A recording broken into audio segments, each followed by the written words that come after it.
नमस्कार। प्रादेशिक समाचार के साथ मैं पूनम किरकेट्टा। पहले मुख्य समाचार। प्रधानमंत्री नरेंद्र मोदी ने G7 के समृद्ध देशों से हरित विकास, स्वच्छ ऊर्जा, सतत जीवन शैली और वैश्विक कल्याण के लिए भारत के प्रयासों में सहयोग करने की अपील की। जीएसटी काउंसिल की 47वीं बैठक आज से चंडीगढ़ में शुरू होगी। वित्त मंत्री निर्मला सीतारमण करेंगी अध्यक्षता। मुख्यमंत्री हेमंत सोरेन के खिलाफ भारत निर्वाचन आयोग आज खनन लीज मामले में करेगा सुनवाई। और दीपक पूनिया ने किर्गिस्तान के बिश्के में अंडर-23 एशियाई कुश्ती प्रतियोगिता में जीता कांस्य। भारत ने इस प्रतियोगिता में 10 स्वर्ण पदक सहित 25 पदक जीते। और अब समाचार विस्तार से। प्रधानमंत्री नरेंद्र मोदी ने जोर देकर कहा है कि भारत का दृष्टिकोण महिला विकास से बदलकर महिला नेतृत्व में विकास हो गया है। उन्होंने खाद्य सुरक्षा और स्त्री पुरुष समानता पर G7 सत्र को संबोधित करते हुए इन क्षेत्रों में भारत के अनुभव साझा किए। श्री मोदी ने खाद्य सुरक्षा सुनिश्चित करने के प्रमुख उपायों की चर्चा की, जिनमें उर्वरकों की उपलब्धता, भारत की कृषिगत विशेषज्ञता के उपयोग की व्यवस्थित प्रणाली, मोटे अनाज और वैकल्पिक खेती जैसे विकल्प शामिल हैं। प्रधानमंत्री नरेंद्र मोदी ने जर्मनी के श्लॉश एलमाउ में G7 शिखर सम्मेलन के अवसर पर जर्मनी के चांसलर ओलाफ शोल्ज़ से मुलाकात की।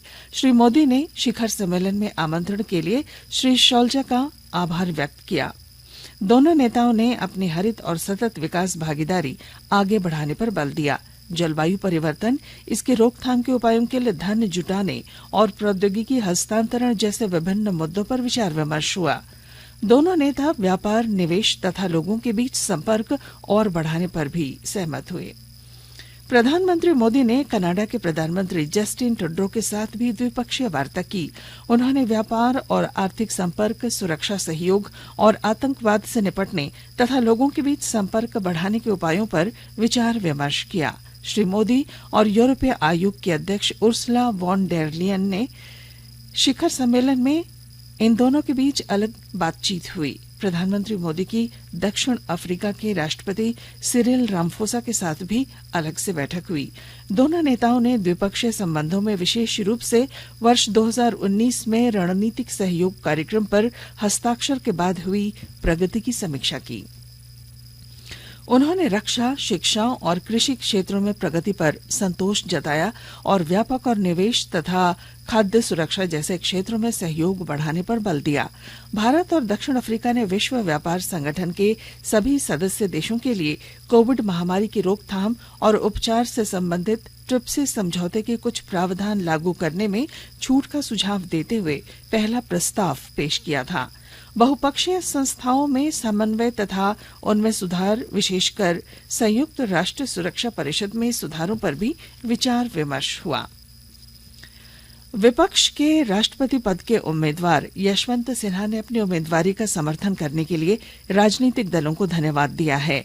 कल नई दिल्ली में मीडिया से बातचीत में श्री सिन्हा ने कहा कि यह एक बड़ी लड़ाई है और वे इसमें हर प्रकार के योगदान के लिए तैयार हैं। वहीं भाकपा माले ने राष्ट्रपति पद के उम्मीदवार यशवंत सिन्हा को समर्थन देने का फैसला किया है। भाकपा माले राज्य कमेटी की रांची में 2 दिवसीय बैठक चल रही है। मुख्यमंत्री हेमंत सोरेन ने कल दिल्ली में केंद्रीय गृह मंत्री अमित शाह से मुलाकात की। उन्होंने इसे शिष्टाचार मुलाकात बताया। इस दौरान राष्ट्रपति चुनाव में द्रौपदी मुर्मू को समर्थन दिए जाने के फैसले पर भी चर्चा हुई। विपक्ष के उम्मीदवार यशवंत सिन्हा के नामांकन के दौरान झारखंड मुक्ति मोर्चा ने अपनी दूरी बनाए रखी थी। द्रौपदी मुर्मू को समर्थन देने के सवाल पर मुख्यमंत्री हेमंत सोरेन ने कहा कि सही समय आने पर फैसला लिया जाएगा। भाजपा के नेतृत्व वाली एनडीए ने झारखंड की पूर्व राज्यपाल और जनजाति समाज की द्रौपदी मुर्मू को राष्ट्रपति चुनाव में उम्मीदवार बनाया है। दूसरी ओर विपक्ष ने पूर्व केंद्रीय मंत्री यशवंत सिन्हा को उम्मीदवार बनाया। झारखंड विधानसभा का मानसून सत्र 29 जुलाई से शुरू होने की संभावना है। सत्र अगस्त के पहले सप्ताह तक चलेगा। इस संबंध में सोमवार को संसदीय कार्यमंत्री आलमगीर आलम ने कहा कि विधानसभा के मानसून सत्र में 5 से 6 दिन कार्य दिवस होने की संभावना है। इस दौरान सरकार की ओर से कई महत्वपूर्ण विधायी कार्य किए जाएंगे। राज्य सरकार जल्द ही इसकी औपचारिक रूप से घोषणा करेगी। उन्होंने कहा कि सत्र की शुरुआत होने के बाद 30 और 31 को शनिवार रविवार के कारण सदन की कार्यवाही नहीं होगी। सोमवार अर्थात 1 अगस्त से सदन की कार्यवाही चलेगी, जिसमें विधायी कार्यों के अलावा सरकार द्वारा पिछले दिनों राजभवन से लौटाई गई कुछ बिलों को सदन के पटल पर रखा जाएगा। उन्होंने कहा कि इस दौरान विधायक अपने अपने क्षेत्र की समस्याओं को सदन में रखेंगे।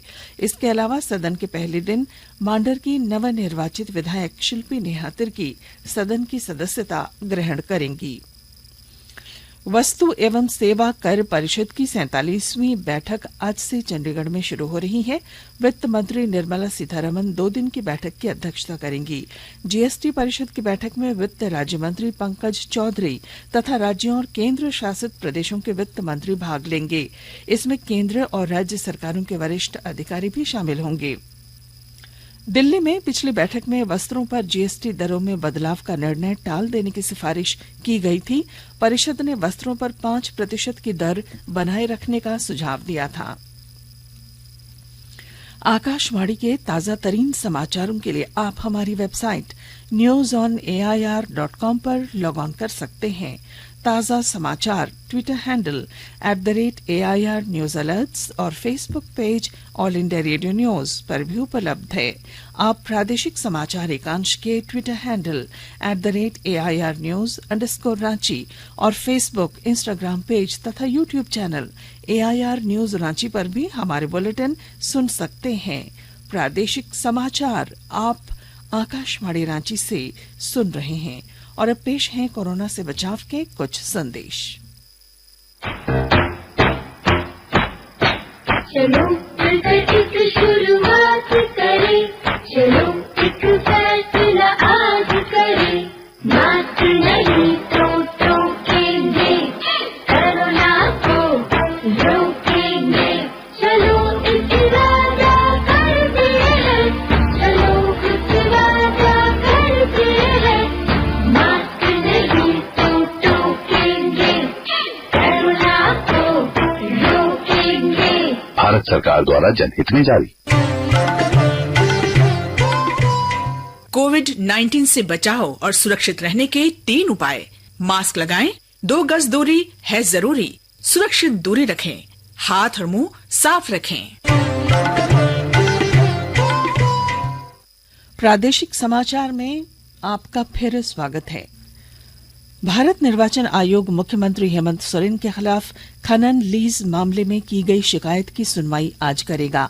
मुख्यमंत्री को इस मामले में आयोग के समक्ष अपना पक्ष रखना है। मुख्यमंत्री सोमवार को ही दिल्ली से रांची लौट आए हैं। मुख्यमंत्री हेमंत सोरेन अपने वकील के माध्यम से पूरे मामले पर अपना पक्ष रखेंगे। इससे पहले 31 मई और 14 जून को इस मामले पर सुनवाई होनी थी, लेकिन कुछ कारणों से ये सुनवाई पूरी नहीं हो पाई थी। 14 जून की सुनवाई में राज्यसभा चुनाव में व्यस्तता और अपने वकील की तबीयत खराब रहने का हवाला देकर मुख्यमंत्री ने निर्वाचन आयोग से अतिरिक्त समय की गुहार लगाई थी। इस पर निर्वाचन आयोग ने निर्देश दिया था कि मामले की सुनवाई 28 जून को होगी। इस स्थिति को हर हाल में जवाब दाखिल करना होगा। मुख्यमंत्री हेमंत सोरेन को निर्वाचन आयोग के समक्ष अपना पक्ष रखने का ये अंतिम मौका होगा। लोहरदगा में आयोजित प्रधानमंत्री राष्ट्रीय अप्रेंटिसशिप मेला को लेकर युवाओं में काफी उत्साह देखा जा रहा है। पेश है हमारे संवाददाता की खास रिपोर्ट। लोहरदगा जिला में प्रधानमंत्री राष्ट्रीय अप्रेंटिसशिप मेला का आयोजन नियोजनालय परिसर में किया गया। इसका उद्घाटन डीसी डॉक्टर बाघमारे प्रसाद कृष्ण ने किया। मौके पर उन्होंने कहा कि लोहरदगा जिला के युवाओं में काफी प्रतिभा छिपी हुई है। यहाँ के युवा कुछ भी कर सकते हैं। उन्होंने युवाओं का आह्वान करते हुए कहा कि सोच को सीमित न रखें, आप सभी युवा तकनीकी रूप से सक्षम हैं। आज कई जगहों पर अप्रेंटिसशिप के मौके मिल रहे हैं। जहाँ भी मौका मिले वहाँ अप्रेंटिसशिप कर लें। उन्होंने कहा कि लोहरदगा जिला से टूल रूम में प्रशिक्षण के लिए 100 युवक युवतियां भेजे जाएंगे। जिन युवाओं का चयन इसमें हो वे इसका लाभ उठाएं। जिला प्रशासन इस दिशा में काम कर रही है। इस मौके पर लगभग 250 से ज्यादा युवाओं ने जेम्स पोर्टल में जाकर अपना पंजीकरण कराया। मौके पर राज्य एवं राज्य के बाहर से कई कंपनियों के अधिकारी भी इस मेले में पहुंचे थे, जो यहाँ के युवाओं के साथ संवाद स्थापित किए और उन्हें कई तरह की तकनीकी जानकारी भी दी। गोपी कृष्ण कुंवर, आकाशवाणी समाचार, लोहरदगा। सरकार ने रबी विपणन सीजन 2022-23 में अब तक 187,86,000 मीट्रिक टन गेहूं की खरीद की है। 37,852 करोड़ से अधिक के न्यूनतम समर्थन मूल्य पर खरीद से लगभग 17,85,000 किसानों को लाभ हुआ है। गुमला जिला प्रशासन की ओर से 4 लेन सड़क परियोजना में भूमि अधिग्रहण कर मुआवजे की राशि का भुगतान कैंप लगाकर किया जा रहा है। पेश है हमारे संवाददाता की रिपोर्ट।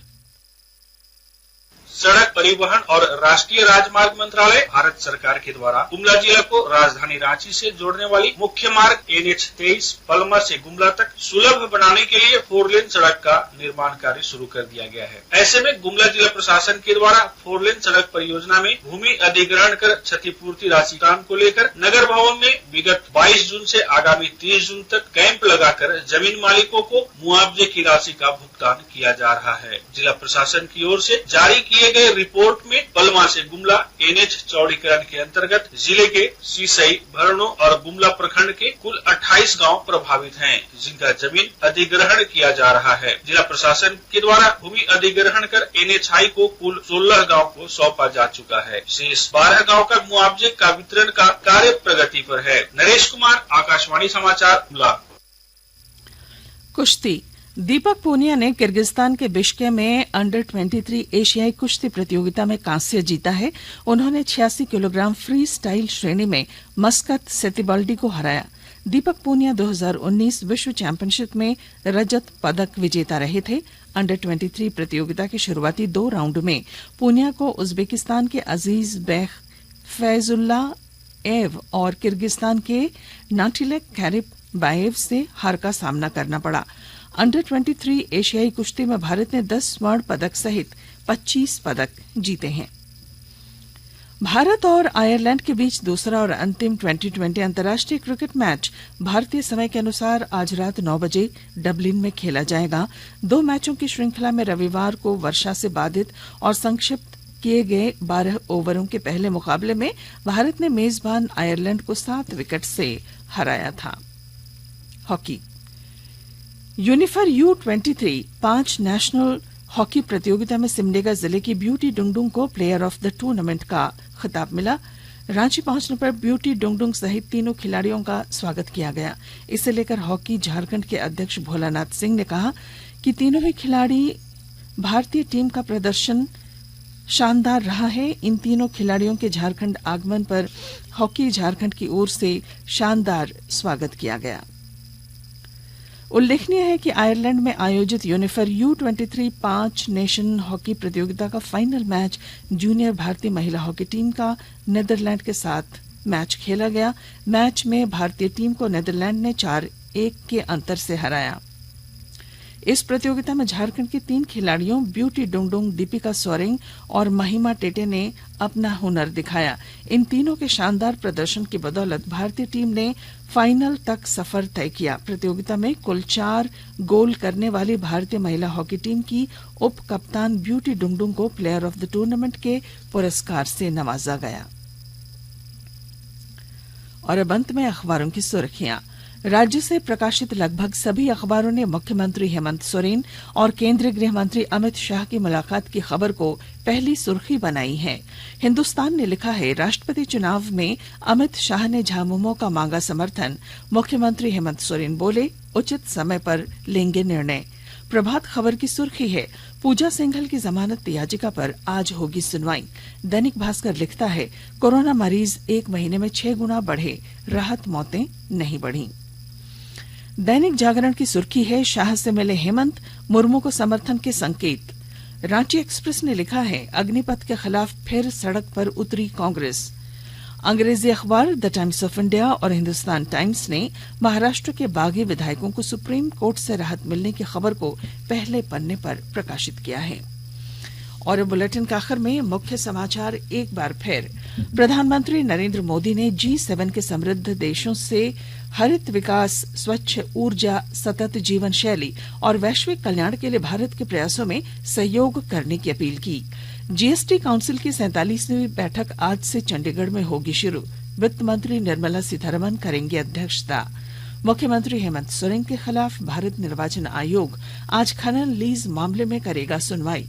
और दीपक पूनिया ने किर्गिस्तान के बिश्केक में अंडर-23 एशियाई कुश्ती प्रतियोगिता में जीता कांस्य। भारत ने इस प्रतियोगिता में 10 स्वर्ण पदक सहित 25 पदक जीते।